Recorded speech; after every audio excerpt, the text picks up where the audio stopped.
Hi, everybody. Welcome to the QB School. I'm JT O'Sullivan. Today, special edition, the first ever QB School mock draft. Yes, fought it off, couldn't resist, had to do it, fired up for it. Let's get it going. Welcome to the QB School.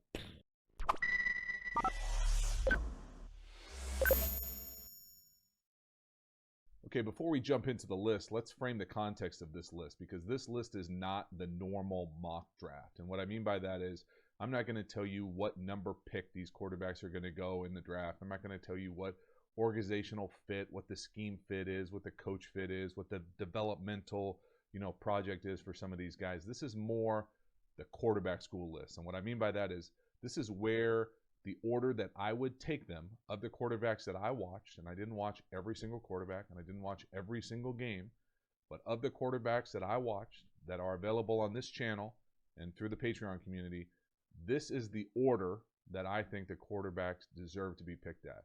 And so I think there will be a few surprises, if not a handful of surprises.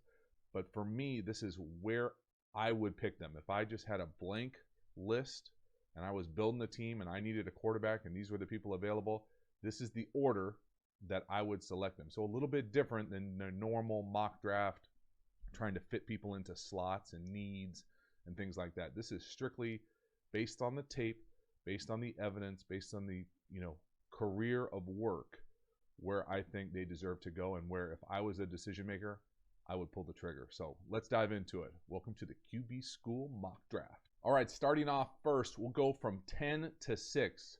So Steven Montez at 10 from Colorado, Jacob Eason from Washington, big, massive guy, huge arm. I would think of as coming in at Washington, struggling kind of what they were doing system-wise. There are some flashes, no doubt, of NFL arm talent, but necessarily couldn't win a job at Georgia, transferred, made an impact at Washington, but I think that there were things that just never aligned. And so he's going to fall on this list to number 9. Looks the part. Then I think obviously the one that's going to get a little bit more attention than others is Justin Herbert coming in at number 8. Now for me, this is a handful of kind of variables why he's here. For me, and I didn't watch every single Justin Herbert film over the course of his career. I definitely have watched a handful of Oregon on TV, watched a number of their All-22 this year. And for me, it's the development trajectory and then simply the processing. What I mean by that is when I'm watching the film, it looks like things are happening too fast. And if things are happening too fast at the Division I level or at college level, then they're definitely going to speed up in the NFL. And so for me, it was never any sort of anticipation throws, never any sort of consistently being able to change the speed of a ball. Everything is a fastball. Same thing with Eason, really. They just don't have the capacity to pull the string and have any sort of consistent touch. And that touch allows you to anticipate. And so for me, it was just a wildly inconsistent play from Herbert. And I get it that he looks the part. And I get it that he's probably going to come off the board very early. And I know that the rumor mill is going crazy about him going before Tua. But for me, again, just my list where I would rank these guys. And if I was making a decision on quarterback, it didn't have to deal with a fan base or didn't have to deal with expectations about what a quarterback looks like, what a quarterback doesn't look like. For me, I'm concerned about the improvement trajectory for Herbert and then just the processing. It looks fast. If you haven't already, please subscribe to the channel, hit the bell, get the notifications. It lets you know when we go live, when we put out new content. I really appreciate the support for the channel. Then take it next level with that support. Join, okay? Get a membership. You get the badge after your name. It changes color, and it keeps changing color. The longer you're a member, then you get these emojis. Come at me in the live stream. We have a good time. Go back and forth. I'm fired up for the live stream after the draft. Make sure you check that out. Again, thank you again for supporting the channel. At 7, I have Jalen Hurts. I'm a massive Jalen Hurts fan. Very rarely do you see a guy transfer to another power program, go in there and have success and really morph what they're doing offensively. Actually, Lincoln Riley, Oklahoma, been able to do that the last handful of quarterbacks that they've had. But I think Jalen Hurts, timing-wise, for when he's coming into the league, is a nice fit for him. With the athletic, mobile, dynamic quarterback and the guys who have been able to show that they get better as passers as they get older. I think that Jalen Hurts probably hopes he's on that trajectory of improvement. But again, for me, competitor to blue blood programs where he was going in there and made an impact immediately as a captain, as a leader. I think that there are obviously massive deficiencies in his accuracy, and that's one of those things that he either gets better and becomes a guy who can play quarterback in the league, or he doesn't, and it's not going to work. And so it's that black and white for me. I think that the signs are that he can do that. I think it's going to take a little bit of development, but for me, I love what he brings to the table in ability to run the ball, create plays, win. He's done things at multiple places. He's proven that he deserves an opportunity, and I think he's got a shot to be a pretty good NFL quarterback. Next, Anthony Gordon, Washington State, air raid. I think he's a community college transfer, had to sit behind Minshew, and so doesn't have a whole huge body of work. But for me, what I saw, I loved his ability to throw, touch, anticipate. Obviously, you have to take into the scheme that they're running into all these kind of decisions. And so, again, it's not necessarily, you can't penalize a guy for the scheme that he's in, but you can use it to project what they're going to be like on Sundays. And I think Gordon projects to be a guy who can deliver a number of different throws, anticipate, look like a Sunday quarterback with decision-making, ball location, consistency, all of those things. And so that's why he comes in at number 6 on the QB School mock draft. So before we get into the top 5, I want to make sure I mention I'm going to link the vast majority of the NFL draft prospect evaluations in the description for this video. Make sure you go down there, check it out. If you totally disagree with me, let me know in the comments. I appreciate the feedback, the engagement, all those things. It's one of those things where I think this channel is trying to provide a unique kind of lens in our analysis with really the long form games, the ability to see someone over the course of a game compete, decision making, all those things that go into evaluating the quarterback that you can't necessarily get in a highlight or a low light video. And so I think that they provides a unique kind of lens into this process. Again, if you have questions, I'll put the playlist down there. Make sure you get over there, check out those analysis. I appreciate it. All right, so we're into the top 5. Top 5, here we go. Nate Stanley, Iowa. I'm a big fan. For me, didn't get a chance to watch a whole bunch of it, but from what I saw, he was polished. And what I mean by that is he looks like he could go in there and almost contribute to an NFL team pretty quickly. What I mean by that is mechanics, footwork, decision-making, the throws that he was being asked to make in Iowa, those things to me translated to Sundays.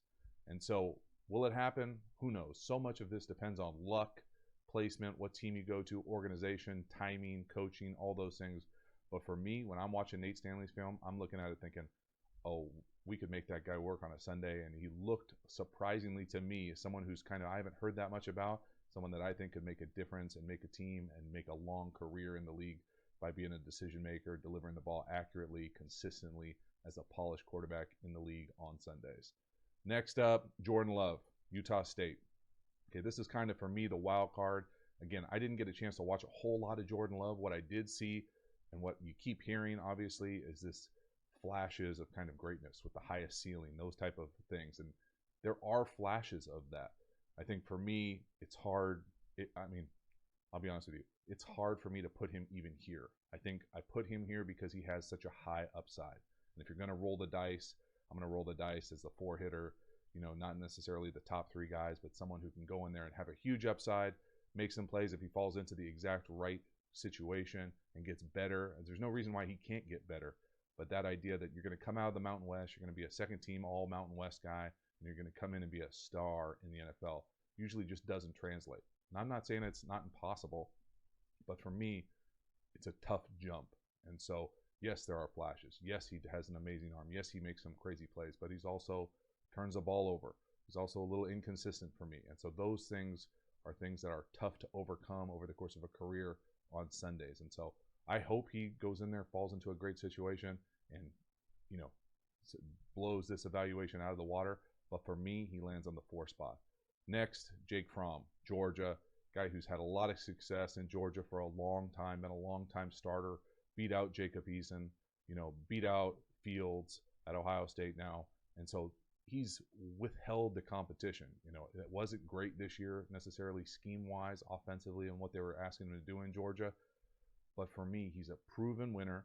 He throws the ball accurately. Now, he might not be able to have it as impressive as an arm as some of these guys at the bottom of this list.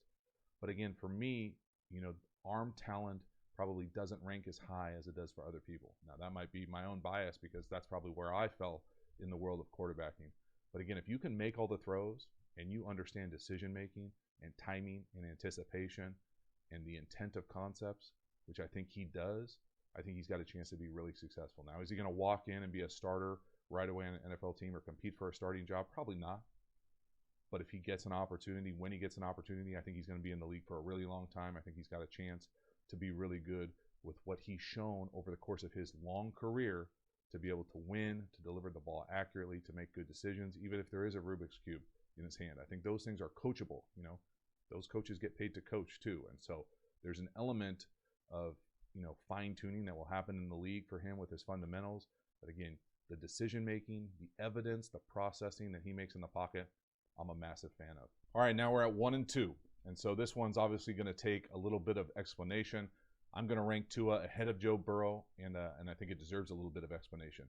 And the reason I'm doing that is because I would just prefer to have Tua. Whether I was the coach, a fan, a general manager, and I know that there are health concerns. And it's funny to me that he's sliding as much as he's sliding in some of these mock drafts. But for me, what he does on the film is really beyond special. And I think he's done it for longer for me, which plays into it as well. Now, the durability thing obviously is a question mark. For me, I get past it because I think young person, strong, continuing to grow, continuing to get stronger, will only get stronger in the league. It's probably less of a defining variable than it is for other people.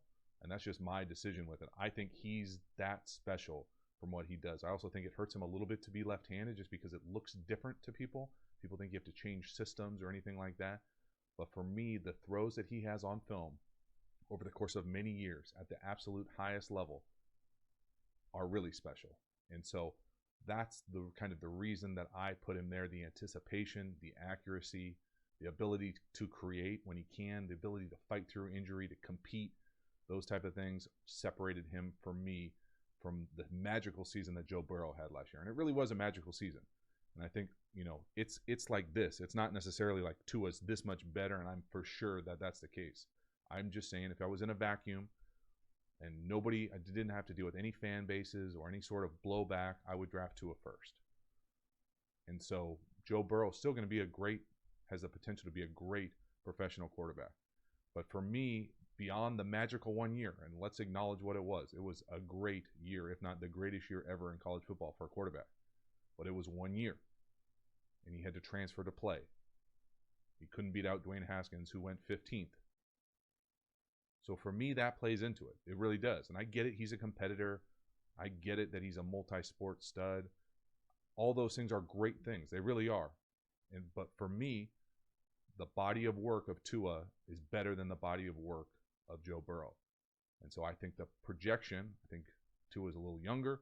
I think those things work towards Tua's favor.